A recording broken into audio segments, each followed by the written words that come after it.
mortelle. Fin du week-end avec les lames à l'ouest du pays. Bafoussam s'est réveillé avec pas mal de décès. Nous pensons aussi aux gens qui ont perdu leur vie dans les accidents sur nos axes lourds. Mais puis encore, c'est cette pluie torrentielle qui a emporté 3 enfants à Bafoussam. Mesdames, Mesdemoiselles, Messieurs, bonsoir et bienvenue sur votre émission Une heure dans la cité. Une heure dans la cité, c'est votre émission qui passe tous les jours, lundi, mardi, jeudi, vendredi, dès qu'il est 19h30. Et toujours dans la même journée, dans la même pluie du dimanche, aux environs de 14h, du côté du Carrefour Le Maire. Carrefour Le Maire qui a aussi assisté, ou bien qui était le théâtre aussi, puisque c'est un enfant, une fillette toujours, de 6 mois, s'il vous plaît, 6 mois, qui a été emportée avec le lit par le torrent. Et nous allons voir aussi en image son papa. Mais avant de retrouver son papa, la chose c'est quoi? C'est parce que le papa est rentré avec étant fatigué à porter l'enfant. Pendant qu'il baissait l'enfant, a commencé à dormir.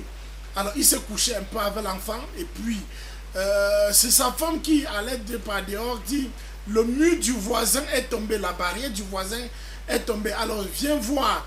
Alors le monsieur sort pour vous regarder et directement au retour il constate que son mur est aussi tombé et que le torrent est entré porter l'enfant et le lit et le matelas. Le matelas a été retrouvé à 300 mètres du domicile de ce monsieur et le lit reste introuvable et l'enfant reste aussi, l'enfant de 6 mois reste aussi introuvable. Donc on se pose la question comment le lit en bambou peut être entraîné dans une rigole à des kilomètres au point où on ne retrouve même plus ni l'enfant ni le lit en bambou. Chose un peu très surprenante. Femme là ou bien naturelle ou bien c'est la nature. Alors est-ce qu'on peut encore écouter avec la réalisation? On va écouter le papa de cette fillette. Comment la situation ou bien l'action se peut dérouler? L'enfant était au lit. Il était au lit avec l'enfant et dormait avec l'enfant. Mais je comprends, ma femme a ouvert la porte et m'a dit que le torrent essaie de passer dehors là. Quand il sort, il vient voir, c'est comme si l'eau entre à la maison. Il ouvre la porte, je vois l'eau que ça entre. Entre maintenant à la maison, il comprend, boum, que la barrière est tombée sur la maison. Il était même troublé dans la maison. Il ne connaissait même pas qu'il y a même l'enfant. Il était troublé aussi. Je suis sorti par derrière. En sortant derrière, il y avait l'eau. Je suis plutôt sauté dans l'eau là pour me retrouver dehors là. Comme tu vois là. Et l'enfant, en sortant, vous avez laissé l'enfant au lit? Non, l'enfant était au lit. J'étais au lit avec l'enfant. Le lit a été emporté? Le lit, voilà même le matelas là-bas. Le matelas, ça a ramassé tout à la maison. Ça a porté tout à la maison. Ça a porté tout à la maison. Même avant le matelas là-bas. Le matelas se trouve à quelle distance de la maison? Ah, voici ça ici là à côté. C'est à côté. C'est à côté. C'est pas ici là. Ici là, derrière la maison. C'est plutôt 300 mètres. 300 mètres. Oui, 300 Et mètres. c'est un enfant de quel âge? L'enfant de 6 mois. Une fille ou un garçon? Une fille. Elle s'appelait qui? Naomi. Naomi qui? Nembo. Nembo Naomi. Nembo Yolé Naomi. Des eaux, parce que je vois apparemment, c'est comme s'il y a eu des obstacles et l'eau ne ruisselle pas normalement. Yes. Il y a des problèmes avec les voisins par rapport à l'écoulement des eaux. Oui, monsieur. Pour cela, il y a un problème avec monsieur le docteur Senjoko. Le docteur Djoko? Oui, c'est Jakounte, docteur Jakounte. Oui. Oui, ce mur a été coulé, ça a encore fait ce même truc, ça fait déjà 5 ans. Oui. On lui a dit, on ne veut pas les problèmes avec vous. Vous faites bien le mur. Il a dit qu'il devait faire. Le problème se pose. Il a canalisé l'eau. Il a réduit les graines d'eau. Que quand l'eau vient, ça remplit la rigole. Ça cherche l'espace. Ça s'infiltre dans la barrière. C'est ça qui crée.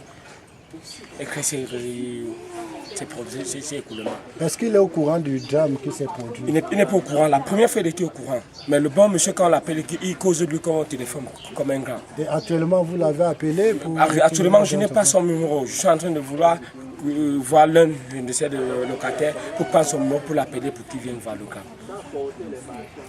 Après plusieurs fouilles, et je vous rappelle encore que là où vous regardez, bon, on va aussi accuser quand même ce genre de comportement dans notre cité où les rigoles ne sont pas tracés, où les drains les drains ne sont pas aménagés. Alors carrément, un grand monsieur a dirigé sa rigole sur la maison des pauvres, entre parenthèses.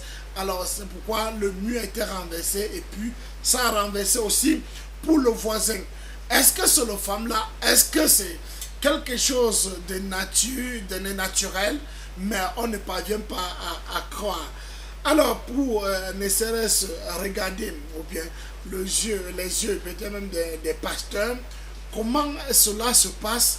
Est-ce que ça peut être un phénomène naturel? Est-ce que ça peut être un phénomène mystique? Là, on ne parvient pas.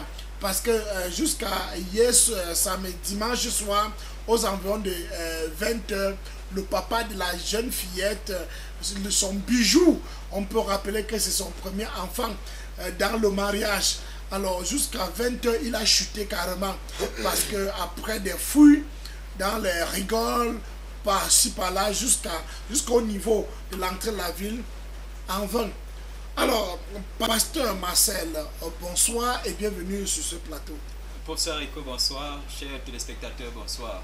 Alors, comment vous allez, pasteur? Je vais très bien par la grâce spéciale de Dieu, ça va, tout va très bien. Alors, une saison pluvieuse et non seulement trop des inconvénients. Bien sûr, c'est ce que la saison de pluie apporte, parce qu'en général, vous voyez, en saison sèche, c'est des choses qui sont, j'ai envie de dire, quelque peu rares. C'est des choses qu'on n'entend pas parler, mais quand la pluie est là, surtout à cause de quelque chose que vous venez de dire, ça veut dire ces systèmes de canalisation d'eau qui ne sont pas toujours surveillés, qui ne sont pas toujours adéquats. C'est avec raison que lorsque la saison de pluie arrive, il faut que chacun soit sur ses gardes. Ça n'arrive pas qu'à Bafoussam, ça arrive à Tcham, vous venez de citer, ça arrive à Douala, ça arrive dans d'autres parties de ce pays. Et parfois hors de ce pays, quand vous regardez dans des chaînes internationales, vous vous rendez compte que quand la saison de pluie arrive, ce n'est pas toujours des moments agréables. Donc voilà. Et je voudrais juste profiter, je profite vraiment, et c'est avec tout mon cœur, je souhaite comme ça mes condoléances à la famille éprouvée.